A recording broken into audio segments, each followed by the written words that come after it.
السلام علیکم، آپ دیکھ رہے ہیں کے نیوز ایچ ڈی۔ میں ہوں حارث علی شاہ گیلانی۔ چلتے ہیں آج کی اہم خبروں کی طرف۔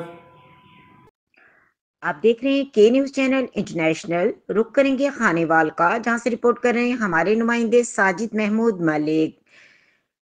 صدر انصاری برادری حاجی جاوید انصاری کی طرف سے مستحق طالبات میں یونیفارم کی تقسیم۔ صدر انصاری برادری حاجی جاوید انصاری نے گورنمنٹ گرلز ہائی اسکول میں مخدوم پور کے 60 مستحق طالبات میں یونیفارم اور شوز تقسیم کیے۔